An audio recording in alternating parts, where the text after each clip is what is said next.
Indian education के YouTube channel में आप सभी का स्वागत है।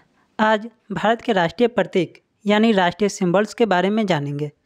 नेशनल सिंबल्स को तो सभी बच्चे जानते हैं, राष्ट्रीय पशु बाघ, राष्ट्रीय पक्षी मोर इत्यादि। लेकिन कॉम्पिटिटिव एग्जाम में किस प्रकार के सवाल पूछे जाएंगे, इसका इतिहास क्या है, इसको स्वीकार कब किया गया, लागू कब हुआ, इन सभी का संपूर्ण अध्ययन करने वाले हैं। तो जो लोग नए हैं वे सब्सक्राइब कर लें। किसी तरह का कन्फ्यूजन हो तो कमेंट ज़रूर करें। तो चलिए स्टार्ट करते हैं। चलिए तो नेशनल फ्लैग के बारे में जानेंगे। हम सभी जानते हैं कि नेशनल फ्लैग ट्राई कलर यानी कि तिरंगा है। लेकिन सवाल यह है कि राष्ट्रीय ध्वज को सबसे पहले कब स्वीकार किया गया। तो 1931 में पहली बार भारतीय राष्ट्रीय कांग्रेस द्वारा तिरंगे को स्वीकार किया गया था, जिसमें आज चरखे की जगह चक्र है। ठीक है, यानी 1929 में कांग्रेस का वार्षिक अधिवेशन लाहौर में हुआ था। कांग्रेस का वार्षिक अधिवेशन लाहौर में हुआ था 1929 में रावी नदी के किनारे, जिसकी अध्यक्षता पंडित जवाहरलाल नेहरू ने किया। इसमें निर्णय लिया गया कि 1930 के जनवरी माह में हम सभी स्वतंत्रता दिवस मनाएंगे और 1931 में पहली बार कांग्रेस के द्वारा तिरंगा झंडा को स्वीकार किया गया। फ़र्क यही था कि चक्र की जगह चरखा था। चलिए आगे चलते हैं। चक्र अशोक की शेर राजधानी सारनाथ से लिया गया। तिरंगा झंडा में जो बीच में चक्र है वह अशोक चक्र, बस उसकी राजधानी सारनाथ से लिया गया है। इसमें 24 तीलियाँ हैं। इसके लंबाई और चौड़ाई का अनुपात 3:2 है। चलिए, राष्ट्रीय ध्वज के डिज़ाइन को भारत के संविधान सभा ने 22 जुलाई 1947 को अपनाया। चलिए इसके डिज़ाइन की बात करते हैं कि कब अपनाया गया। तो राष्ट्रीय ध्वज के डिज़ाइन को भारत के संविधान सभा ने 22 जुलाई 1947 को अपनाया। अब भारत का ध्वज संहिता 2002 26 जनवरी 2002 से प्रभावी हो गया। चलिए, भारत स्वतंत्र हुआ था 15 अगस्त 1947 को। ठीक उससे पहले एक महीने पहले यानी 22 जुलाई 1947 को भारतीय संविधान सभा ने राष्ट्रीय ध्वज के डिज़ाइन को अपनाया था। चलिए, भारत का ध्वज संहिता क्या है इसके बारे में जानेंगे। तो 2002 के पहले हम तिरंगे को घर में फहरा नहीं सकते थे। अब 2002 में सुप्रीम कोर्ट का एक आदेश आया और सुप्रीम कोर्ट के आदेश के अनुसार भारत का ध्वज घर में भी फहरा सकते हैं। बाइक, 4 व्हीलर, साइकिल सभी में लगाकर चलते हैं। तो यही था भारत का ध्वज संहिता 2002। चलिए आगे चलते हैं। नेशनल एम्ब्लेम के बारे में बात करते हैं। तो राष्ट्रीय चिन्ह सिंह स्तंभ को अशोक की राजधानी सारनाथ से लिया गया है। चलिए, सिंह स्तंभ में कितने शेर हैं? सिंह स्तंभ में कितने शेर हैं? तो सिंह स्तंभ में दिख तो रहे हैं 3, लेकिन सिंह स्तंभ में 4 शेर हैं। 3 तो दिख रहे हैं, एक शेर ठीक सामने वाले शेर के पीछे है, यानी कि कुल 4 शेर हैं सिंह स्तंभ में। चलिए, राष्ट्रीय चिन्ह के निचले हिस्से पर 4 छोटे छोटे जानवर हैं। सबसे निचले वाले हिस्से में देखेंगे तो 4 छोटे छोटे जानवर हैं। घोड़े और सांड दृश्यमान है, यानी कि सामने से घोड़ा और सांड दिख रहा है। ये दोनों घोड़ा और सांड दिख रहा है। और शेर तथा हाथी अदृश्य है, यानी शेर और हाथी ठीक इसके पीछे है निचले हिस्से पर। चलिए, राष्ट्रीय चिन्ह को भारत सरकार द्वारा कब अपनाया गया। तो 26 जनवरी 1950 को भारत सरकार द्वारा राष्ट्रीय चिन्ह को अपनाया गया। राष्ट्रीय चिन्ह के नीचे अंकित सत्यमेव जयते मुंडक उपनिषद से लिया गया है। एक उपनिषद है मुंडक उपनिषद, उसी से राष्ट्रीय चिन्ह के नीचे अंकित सत्यमेव जयते मुंडक उपनिषद से लिया गया है। चलिए आगे चलते हैं राष्ट्रीय गीत की तरफ। चलिए, नेशनल सॉन्ग यानी राष्ट्रीय गीत कौन सा है। तो हम सभी जानते हैं कि वंदे मातरम राष्ट्रीय गीत है। तब भारत के राष्ट्रीय गीत वंदे मातरम को बंकिम चंद्र चट्टोपाध्याय द्वारा रचा गया था। चट्टोपाध्याय बोलिए या बंकिम चंद्र चटर्जी बोलिए, दोनों एक ही है। तो भारत के राष्ट्रीय गीत वंदे मातरम को बंकिम चंद्र चट्टोपाध्याय द्वारा लिखा गया था। यह मूल रूप से संस्कृत भाषा में लिखा गया है। किस भाषा में लिखा गया है राष्ट्रीय गीत को? तो संस्कृत भाषा में लिखा गया है। यह 1882 में बंकिम चंद्र चट्टोपाध्याय द्वारा लिखित उपन्यास आनंद मठ से लिया गया है।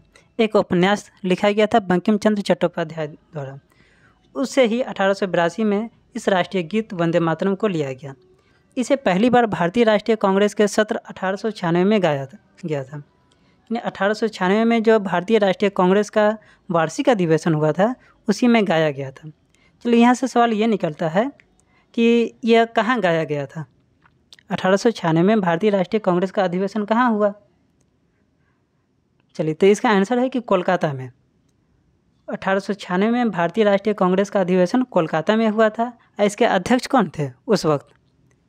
तो 1896 में भारतीय राष्ट्रीय कांग्रेस के अध्यक्ष रहमतुल्लाह सयानी थे। चलिए, वंदे मातरम का अंग्रेजी अनुवाद श्री अरविंदो ने किया था। श्री अरविंदो ने बारिंदो कुमार घोष की सहयोग से अंग्रेजी अनुवाद श्री अरविंदो ने किए बारिंदो कुमार घोष के सहयोग से। चलिए आगे चलते हैं नेशनल एंथम की तरफ, राष्ट्रीय गान। ऐसे तो भारत में ऐसे बहुत सारे नेता हैं जिसको राष्ट्रीय गान और राष्ट्रीय गीत में तो फ़र्क ही नहीं मालूम पड़ता। स्वतंत्रता दिवस या गणतंत्र दिवस के अवसर पर कभी मीडिया वाले पूछ लेते हैं कि राष्ट्रीय गीत और राष्ट्रीय गान में क्या फ़र्क है, तो वो सर खुजलाने लगते हैं। चलिए, हम लोग स्टूडेंट हैं, हम लोग को मालूम होना चाहिए कि राष्ट्रीय गान क्या है, राष्ट्रीय गीत क्या है। चलिए राष्ट्रीय गान के बारे में बात करते हैं। तो भारत का राष्ट्रगान जन गण मन मूलतः बांग्ला भाषा में रचा गया था, लेकिन बाद में इसका हिंदी संस्करण में अनुवाद किया गया। चलिए, भारत का राष्ट्रगान जन गण मन किस भाषा में लिखा गया? तब बांग्ला भाषा में। इसके लेखक कौन है? तो राष्ट्रीय गान के लेखक हैं रविन्द्रनाथ टैगोर। ये ऐसे लेखक हैं जो दो देशों के राष्ट्रीय गान को लिखा, एक भारत का राष्ट्रगान जन गण मन और दूसरा बांग्लादेश का राष्ट्रगान अमार सोनार बांग्ला। तो दोनों देशों के राष्ट्रगान को लिखे हैं। चलिए आगे देखते हैं। जन गण मन को पहली बार सरला देवी चौधुरानी ने 27 दिसंबर 1911 को INC के कोलकाता सत्र में गाई थी। यानी सबसे पहली बार राष्ट्रीय गान को किसने गाया? तो सरला देवी चौधुरानी ने, जो 27 दिसंबर 1911 को भारतीय राष्ट्रीय कांग्रेस का वार्षिक अधिवेशन हुआ था कोलकाता में। चलिए, आपको ये बताना है कि 1911 में राष्ट्रीय कांग्रेस के अधिवेशन में अध्यक्षता किसने की? तो उस समय अध्यक्ष थे पंडित बिशन नारायण धर। पंडित बिशन नारायण धर उस समय अध्यक्ष थे। चलिए, यह गान पहली बार 1912 में भारत विधाता विषय के तहत तत्वबोधिनी पत्रिका में प्रकाशित हुआ। तत्वबोधिनी पत्रिका उस समय आया करती थी। आपको ये बताना है कमेंट में कि तत्वबोधिनी पत्रिका का संपादन किसने किया था। तो 1912 में पहली बार तत्वबोधिनी पत्रिका में राष्ट्रगान यानी भारत विधाता विषय के तहत आया था। चलिए, इस गान का अंग्रेजी में अनुवाद 1919 में मॉर्निंग सॉन्ग ऑफ इंडिया शीर्षक से किया गया, यानी बांग्ला भाषा से इंग्लिश भाषा में ट्रांसलेट किया गया 1919 में मॉर्निंग सॉन्ग ऑफ इंडिया शीर्षक के तहत। आधिकारिक रूप से 24 जनवरी 1950 को संविधान सभा द्वारा भारत के राष्ट्रगान के रूप में स्वीकार किया गया। यानी 26 जनवरी 1950 को भारत गणतंत्र हुआ, ठीक उससे 2 दिन पहले 24 जनवरी 1950 को संविधान सभा द्वारा राष्ट्रगान को स्वीकार किया गया। चलिए आगे चलते हैं राष्ट्रीय पंचांग के बारे में कि भारत का राष्ट्रीय पंचांग क्या है। तो आधिकारिक रूप से 24 जनवरी 1950 को संविधान सभा द्वारा भारत के राष्ट्रीय पंचांग के रूप में शक संवत को स्वीकार किया गया। कब स्वीकार किया गया? तो 24 जनवरी 1950 को संविधान सभा द्वारा राष्ट्रीय पंचांग को स्वीकार किया गया, जो शक संवत है। इसलिए राष्ट्रीय पंचांग चैत्र के पहले महीने के रूप में शक संवत पर आधारित है। यानी शक संवत का पहला महीना क्या है? तो चैत्र है। क्या आपको सभी महीनों के नाम याद है शक संवत के? नहीं। आपसे पूछा जाए कि शक संवत यानी हिंदी महीनों का के आखिरी महीने का नाम क्या है, बताइए। आखिरी महीने का नाम है फागुन।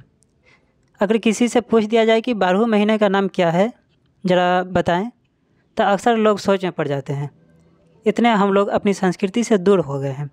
चलिए 12 महीने का नाम इस तरह है, सुनिए। चैत, वैशाख, जेठ, आषाढ़, सावन, भादो, आश्विन, कार्तिक, अगहन, पूस, माघ, फागुन। ये सभी 12 महीने हैं, हिंदी महीनों के नाम हैं। शक संवत 78 ईस्वी में शुरू हुआ। कब शुरू हुआ? तो 78 ईस्वी में शुरू हुआ। शक संवत कब शुरू हुआ? तो 78 ईस्वी में शुरू हुआ, 78 AD में। चलिए आगे। राष्ट्रीय पंचांग चैत्र माह के पहले महीने के रूप में शक संवत पर आधारित है। भारत का राष्ट्रीय पंचांग 22 मार्च 1957 को लागू हुआ था। कब लागू हुआ? तो 22 मार्च 1957 को।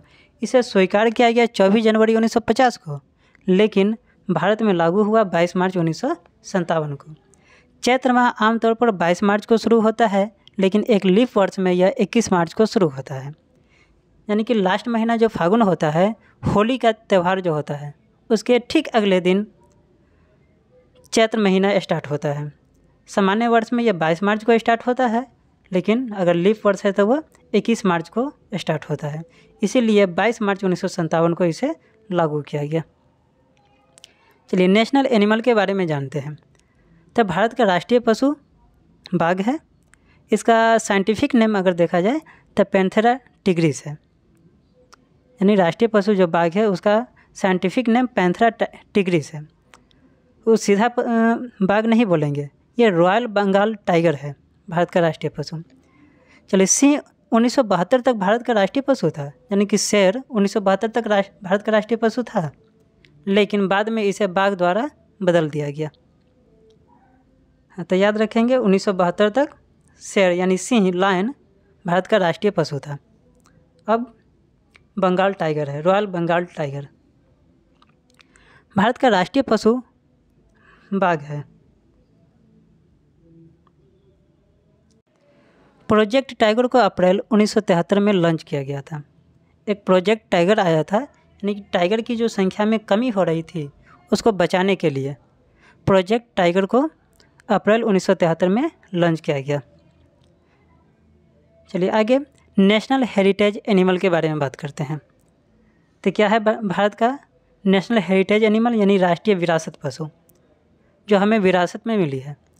तब भारत सरकार ने 23 अक्टूबर 2010 को हाथी को भारत का राष्ट्रीय विरासत पशु घोषित किया। कौन है राष्ट्रीय विरासत पशु? तो हाथी है, जिसे 23 अक्टूबर 2010 को घोषित किया गया। अब बताइए कि 2010 में प्रधानमंत्री कौन थे? तो चूँकि 2010 का समय है तो उस वक्त डॉक्टर मनमोहन सिंह प्रधानमंत्री थे। चलिए, हाथी को बचाने के लिए प्रोजेक्ट एलिफेंट 1992 को लाया गया था। जैसे कि प्रोजेक्ट टाइगर को लाया गया टाइगर को बचाने के लिए 1973 में, उसी प्रकार प्रोजेक्ट एलिफेंट को अप्रैल 1973 नहीं होगा, यहाँ पर थोड़ा सा एडिट कर लीजिएगा, ये 1992 होगा। ये 1973 ना होकर 1992 हो जाएगा। चलिए, तो प्रोजेक्ट एलिफेंट को कब लाया गया? तो 1992 में। आखिर क्यों? हाथी को बचाने के लिए। आखिर ये विरासत पशु कैसे है? तो हाथी को विरासत पशु क्यों माना गया? क्योंकि युद्धों में देखा जाए तो पुराने समय से ही हाथी को युद्ध में यूज किया जाता है। सब दिन से यूज करते आ रहे हैं हाथी को। ये हाथी है। चलिए, राष्ट्रीय पक्षी भारतीय मोर है, यानी पावो क्रिस्टेटस इसका साइंटिफिक नेम है। राष्ट्रीय पक्षी मोर पूरी तरह से भारतीय वन्य जीव संरक्षण अधिनियम 1972 के तहत संरक्षित है, यानी कि कोई भी व्यक्ति इसका शिकार नहीं कर सकता है, यह पूरी तरह से संरक्षित है। अब नेशनल फ्रूट के बारे में जानते हैं। तो आम भारत का राष्ट्रीय फल है।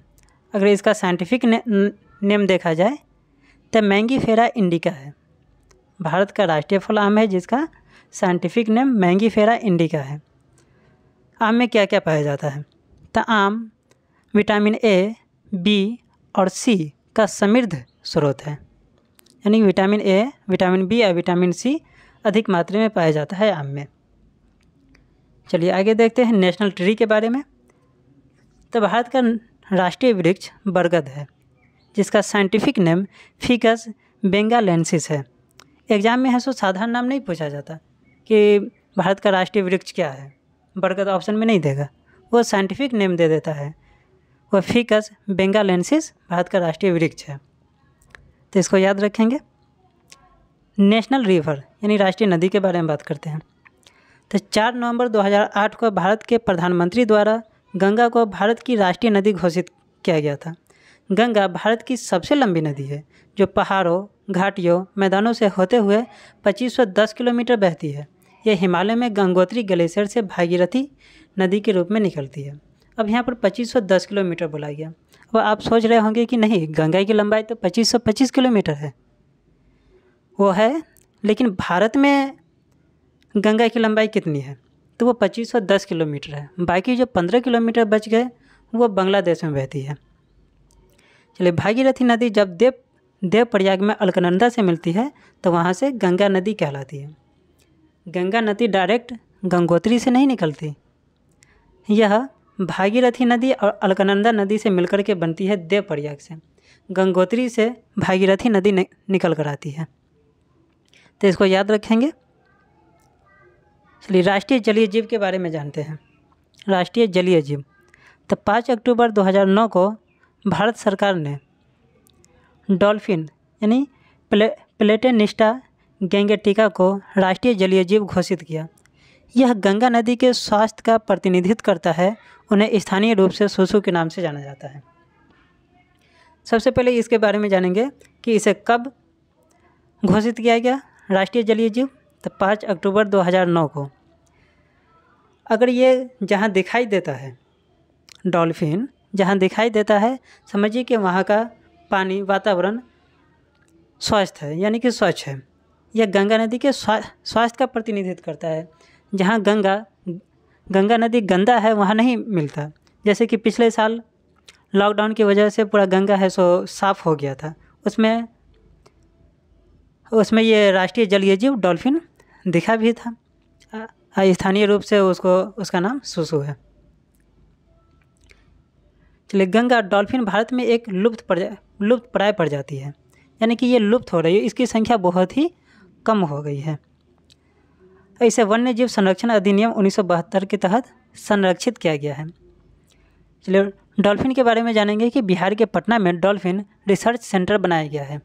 पटना जो कि बिहार की राजधानी है, वहाँ रिसर्च सेंटर बनाया गया है डॉल्फिन के लिए। चलिए, लुप्त प्राणी के बारे में बात करते हैं। तो लुप्त प्रजाति जो है उसको इंडेंजर्ड स्पीसीज की श्रेणी में रखा जाता है, यानी उसको रेड डेटा बुक में लिखा जाता है।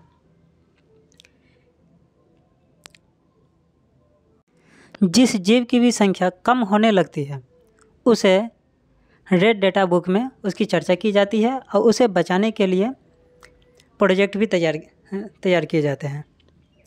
चलिए ठीक है, तो आगे देखते हैं अदर नेशनल सिंबल्स के बारे में।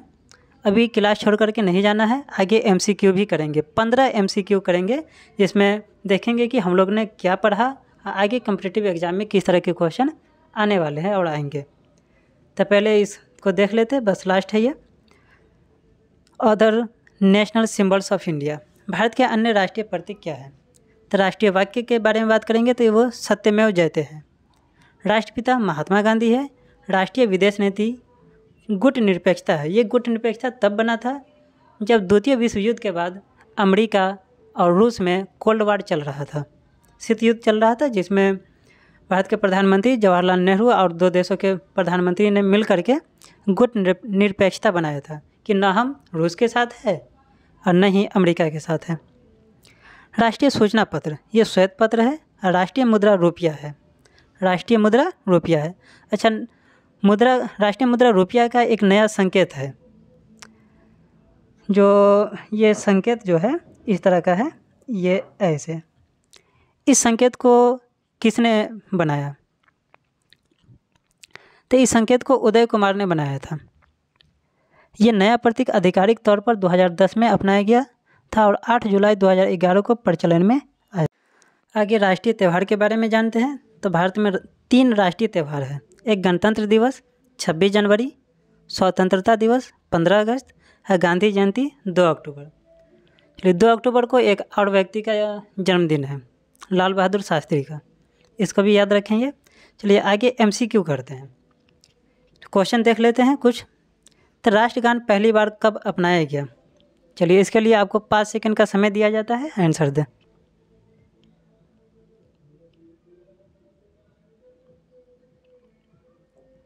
चलिए तो राष्ट्रगान को पहली बार 1911 में गाया गया था। कहाँ? तो कोलकाता में। सबसे पहले किसके द्वारा गाया गया था? तो सरला चौधुरानी के द्वारा सबसे पहली बार 1911 में राष्ट्रगान को गाया गया था। चलिए नेक्स्ट क्वेश्चन की तरफ चलते हैं। भारत का राष्ट्रीय वृक्ष क्या है? भारत का राष्ट्रीय वृक्ष क्या है? चलिए 5 सेकंड आपको समय दिया जाता है।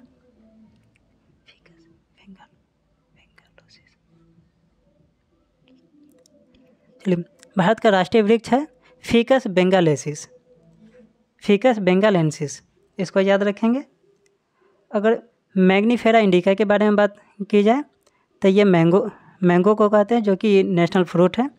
फिकस रिलीजियस के बारे में बात करते हैं तो ये बरगद का पेड़ है। और ओसिमम सेक्टम के बारे में बात करते हैं तो ये तुलसी है। चलिए नेक्स्ट क्वेश्चन की तरफ चलते हैं। क्वेश्चन नंबर 3 है, जन गण मन अधिनायक को राष्ट्रीय गान के रूप में कब स्वीकार किया गया? चलिए इसका आंसर दीजिए। अभी यहाँ पर इतने नज़दीक ऑप्शन सब है कि आप भी कंफ्यूज कर जाएंगे कि 1940 या 45 या 50 या 55। अगर इसमें 1947 अगर रख दिया जाता तो आप 1947 ही टिक करते हैं। चलिए इसका आंसर दीजिए। जन गण मन अधिनायक को राष्ट्रीय गान के रूप में कब स्वीकार किया गया? तो इसका सही आंसर है 1950। चूँकि भारत का संविधान लागू हुआ था 26 जनवरी 1950 को, ठीक उसके 2 दिन पहले यानी 24 जनवरी 1950 को जन गण मन अधिनायक को राष्ट्रीय गान के रूप में स्वीकार किया गया था। चलिए नेक्स्ट क्वेश्चन की तरफ चलते हैं। क्वेश्चन नंबर 4 है, भारत का राष्ट्रीय पक्षी कौन है? चलिए इसी तरह के क्वेश्चन कॉम्पिटिटिव एग्जाम में आएंगे और देख करके दंग रह जाएंगे अगर आपने सही से पढ़ाई नहीं किया तो। चलिए इसका सही आंसर है ऑप्शन नंबर बी, पावो क्रिस्टेटस। भारत का राष्ट्रीय पक्षी पावो क्रिस्टेटस है, ऑप्शन नंबर बी। चलिए नेक्स्ट क्वेश्चन की तरफ चलते हैं। राष्ट्रीय ध्वज की चौड़ाई और लंबाई का अनुपात क्या है? चलिए आंसर दीजिए। सही से, राष्ट्रीय ध्वज की चौड़ाई और लंबाई का अनुपात क्या है? चलिए आपने तो गलत सोच लिया। 3:2 इसका आंसर नहीं है। 3:2 इसका आंसर नहीं है। इसका सही आंसर 2:3 होगा। क्वेश्चन को सही से देखिए, यहाँ चौड़ाई और लंबाई का अनुपात पूछा गया है, ना कि लंबाई और चौड़ाई का अनुपात। यदि लंबाई और चौड़ाई का अनुपात पूछा जाता तो 3:2 होता, लेकिन यहाँ थोड़ा सा बदल दिया गया। चौड़ाई और लंबाई का अनुपात पूछा गया जो कि 2:3 है। नेक्स्ट क्वेश्चन की तरफ चलते हैं। राष्ट्रीय ध्वज, राष्ट्रीय प्रतीक, राष्ट्रीय पक्षी से संबंधित विषय किस मंत्रालय के अधीन है? चलिए इसका आंसर दीजिए।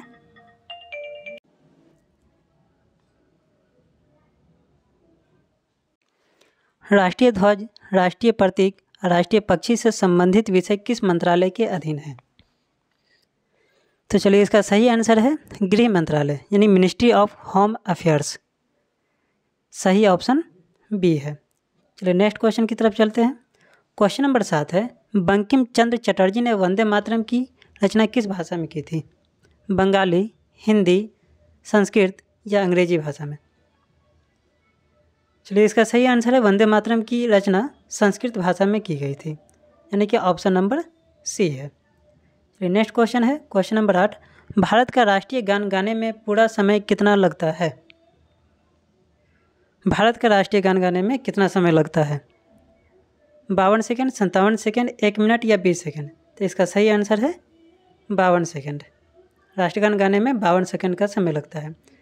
क्वेश्चन नंबर 9 है, राष्ट्रीय ध्वज को कब अपनाया गया? राष्ट्रीय ध्वज जो कि तिरंगा है, तो इसे 22 जुलाई 1947 को अपनाया गया। 22 जुलाई 1947 को। नेक्स्ट क्वेश्चन है, राष्ट्रीय पंचांग कब अपनाया गया? जो शक संवत है राष्ट्रीय पंचांग, उसे कब अपनाया गया? तो 22 मार्च 1957 को इसे लागू कर दिया गया था, यानी सही आंसर ऑप्शन नंबर डी है 22 मार्च 1957। भारत का राष्ट्रीय ध्वज का डिजाइन किसने तैयार किया था? भीमराव अंबेडकर, जवाहरलाल नेहरू, डॉक्टर एस राधाकृष्णन या पिंगली वेंकैया नायडू? चलिए इसका सही आंसर दीजिए। तो भारत का राष्ट्रीय ध्वज का डिजाइन पिंगली वेंकैया के द्वारा तैयार किया गया था। पिंगली वेंकैया नायडू, जो आज भारत का राष्ट्रीय ध्वज है जिसमें बीच में अशोक चक्र है, उसे पिंगली वेंकैया के द्वारा डिजाइन किया गया था। चलिए राष्ट्रीय चिन्ह पर आदर्श वाक्य डैश है, क्या है? सत्यमेव जयते, जनगण मन, वंदे मातरम या जय हिंद?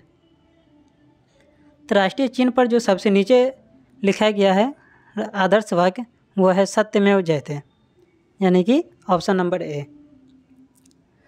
नेक्स्ट क्वेश्चन की तरफ चलते हैं। चलिए राष्ट्रीय ध्वज के बीच चक्र ने चरखे का स्थान कब लिया? राष्ट्रीय ध्वज में जो बीच में आज चक्र है वो चरखे का स्थान कब लिया? 1931, 1935, 1947 या 1949? तो ये इसका सही आंसर है 1947, यानी ऑप्शन नंबर सी, क्योंकि 22 जुलाई 1947 को राष्ट्रीय ध्वज को अपनाया गया था, जिसमें चरखे की जगह चक्र डिजाइन किया गया। चलिए नेक्स्ट क्वेश्चन की तरफ चलते हैं। किस अनुच्छेद के तहत सर्वोच्च न्यायालय ने राष्ट्रीय ध्वज को मौलिक अधिकार के रूप में फहराने का अधिकार घोषित किया? आर्टिकल 14 यानी अनुच्छेद 14, अनुच्छेद 18, अनुच्छेद 19 या अनुच्छेद 21? चलिए तो इसका सही आंसर है अनुच्छेद 19, यानी कि ऑप्शन नंबर सी। कभी कभी ऑप्शन में यदि 19 ए या 19 क इस तरह का ऑप्शन देते तो वही ऑप्शन सही होगा। चलिए नेक्स्ट क्वेश्चन की तरफ चलते हैं, जो कि लास्ट क्वेश्चन है। प्रसिद्ध गीत सारे जहां से अच्छा की रचना किसने की? बंकिम चंद्र चटर्जी, रविंद्रनाथ टैगोर, मोहम्मद इकबाल, जयदेव? चलिए याद कीजिए, बंकिम चंद्र चटर्जी ये राष्ट्रीय गीत की रचना किए हैं वंदे मातरम, रविंद्रनाथ टैगोर जनगण मन की रचना किए हैं, और मोहम्मद इकबाल इसने प्रसिद्ध गीत सारे जहां से अच्छा की रचना की है। तो इसका सही ऑप्शन क्या होगा? मोहम्मद इकबाल। सारे जहां से अच्छा हिंदू सीता हमारा, हम बुलबुलें हैं इसकी यह गुल सीता हमारा। बहुत ही अच्छा गीत है। चलिए आज का क्लास समाप्त हुआ। आपको कैसा लगा कमेंट करें, इसको सब्सक्राइब करें, कमेंट करें, लाइक और शेयर भी करें। Thanks for watching 24 Indian education.